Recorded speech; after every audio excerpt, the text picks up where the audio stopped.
Are you a brand new leader and struggle to get people to listen to you? And this episode, we're going to talk about how to handle that kind of a situation. Welcome to the Front and Center podcast, where we talk all things color guard, dance, and leadership. I'm your host, Ashley Tran.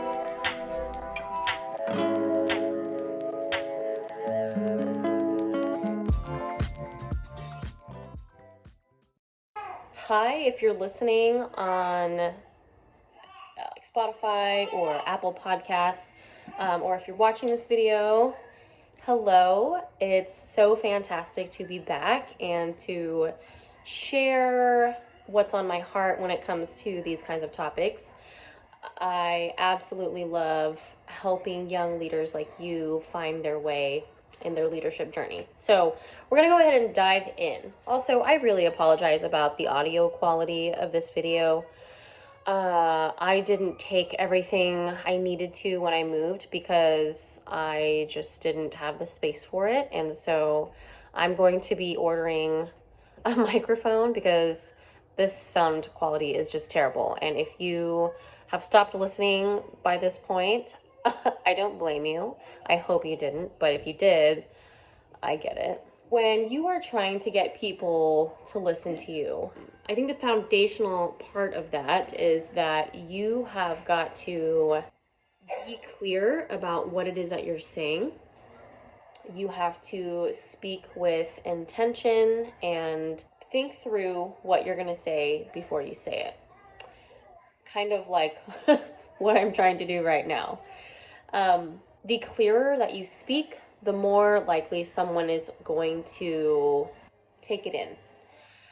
Aside from that, so what I mean by that is not saying, like using I forget what the word is called, but it's like another word, I just did it, but it's another word for, I guess, clutter in the way that you talk. And that takes practice. It's not going to happen overnight. I'm still working on it, and I've been teaching and speaking on this subject for years now.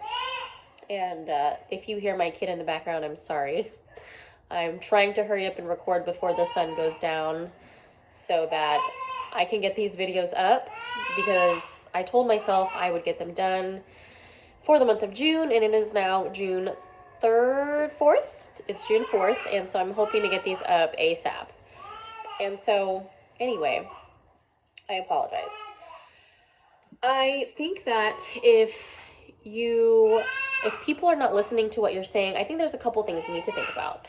You can be soft-spoken and still get to the point. So if you are getting to the point and you're still being clear and concise, that is going to be what matters more than the volume of your voice. Now, I will say, if you are outside and there's a lot of people, like for example, if you're on a football field and you're trying to get Susie over in the other end zone to hear what you're saying, you are going to have to yell, so you're going to have to practice using, like, speaking and projecting from your diaphragm and really projecting your voice so that someone else can hear you. But it's just going to take practice.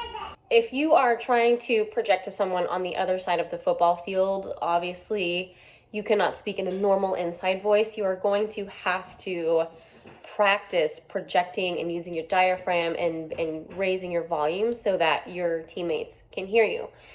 However, if you are in the studio or if you're in a gym and you are trying to, and people are within proximity to you to where you can use your regular voice, I think a lot of it has to do with, first of all, are you speaking from a place of confidence? I think we have to really unpack that. Because if your energy comes across as though you are unsure of yourself, then the people who you are trying to get to listen to you, they are not going to be convinced. So that's why leadership takes so much inner work and personal development and really peeling back layers and looking within so that you can have a true sense of who you are as a leader, as a person, and understand your communication style, what your strengths are and what your weaknesses are. And we talk a lot about this stuff in the course that I have on my website. I'll link it in the description or the notes or wherever it is that you're checking out this episode. But really just think about that.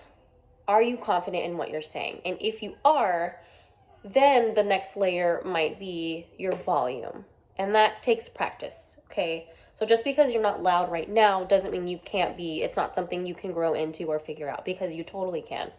You just have to put in the work, okay? It's just like any skill, whether you're a cheerleader, you dance, you do color art, any of that, you play volleyball. I mean, who knows? I don't know what kinds of leaders might end up falling into listening to this or watching this video, but this is something that applies to anyone in a leadership position. If someone is not listening to you, that might have to do with some of it. It's your confidence in yourself and the way that you come across when you talk.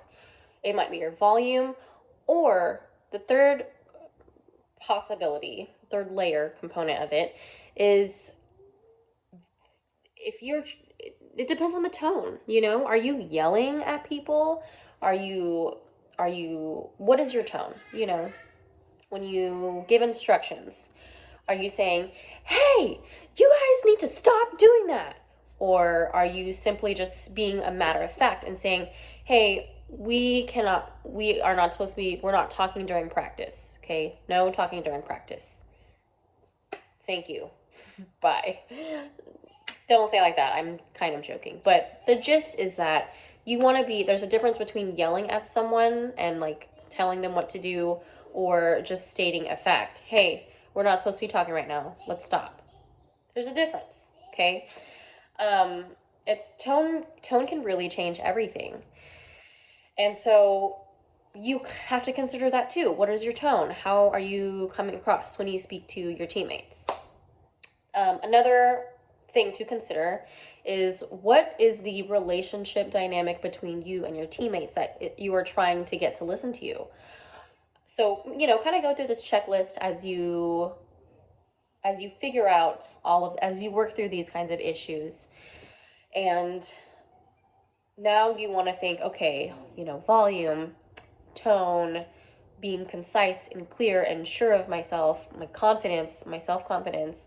And so now the next thing to think about is, what is my relationship like with these individuals? Do they know that do I make it known to them that I am looking out for their best interests? Do they know that? And on the flip side of that, is that how I truly feel? Is that the place that I'm leading from?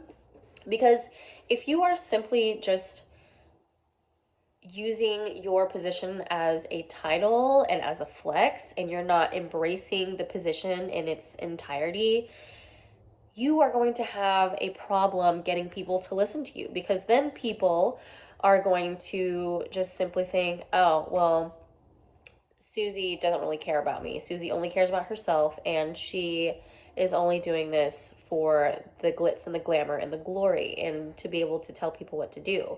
And obviously, if you come from that, if that is truly how you feel inside, people will know, okay? Like, they're not stupid. You know when someone is being genuine and being real. And so think about that. Check yourself. Are you genuinely leading from a place where you care about people and you care about their well-being? If the answer is yes, be very honest with yourself. If the answer is yes, what are the actions that you have put in place, that you have done, so that they know that? What have you done? You know, what have you asked them about how their summer was, or what their summer plans are, because of where we are in the season right now? That's why I'm saying those kinds of questions. But it could be any question that will lead to get to knowing them a little more, letting them know that you care about them as a person and not just another warm body on the team. Okay. So my final thoughts for that is, again, leadership is a lot of self-work. And I think if you are chosen, 9 times out of 10, it was for a good reason. There is something in you that stood out to your directors that said to them, this person deserves to be in charge. Now, with that being said, as a former director, sometimes you just have to pick the best person, even though they don't check off all of your boxes. So as a student, you might have the talent, but you might not have the best leadership skills, or vice versa. You might have really great leadership skills, but you're not the best performer on the team. And so you might know where you fall into that category, you might not, but regardless, hopefully, as you start to go down this leadership journey, you figure out more and more things about yourself, and you're able to be more honest and real with yourself when you're peeling back these layers and figuring out who you are and the type of leader that you are and what you have to offer to the team. That will give you a better idea of how you can use your strengths to move forward, and how you can allow other people who are around you to fill in your gaps, whether it be your co-officers, the co-captain, lieutenant, whatever it is, whatever kind of system you have on your team, or it might just be a veteran, or maybe a really good freshman or sophomore, who knows? Sometimes it happens. Open yourself up to getting help from other people, even if they are not necessarily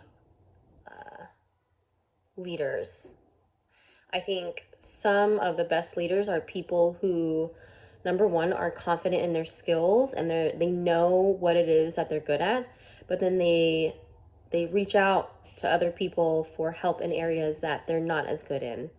And number one, that is what's going to be the best for the whole group. And that's a sign of a really great leader. You do what's best for the team. But number two, it shows the team that you're not afraid to ask for help. You're not afraid to be vulnerable. And it allows people, it humanizes you, and it allows people to see you in a way that is relatable, and they will better connect with you.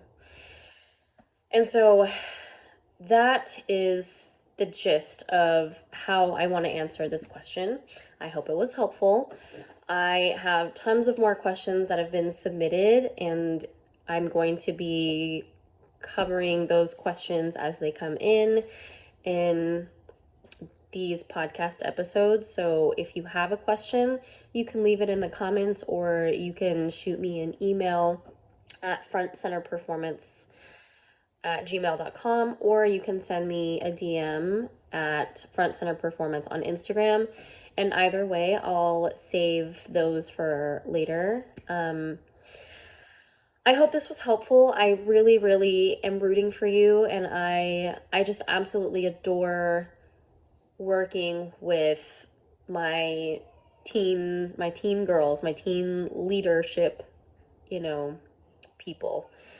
Most of them are young women, so I loved working with you too if you're not a young woman. But the point is, I'm a former color guard director and dance educator, and this is just what I know. I've done this since I've graduated high school, and I've only recently stopped doing it because I had to move across the country.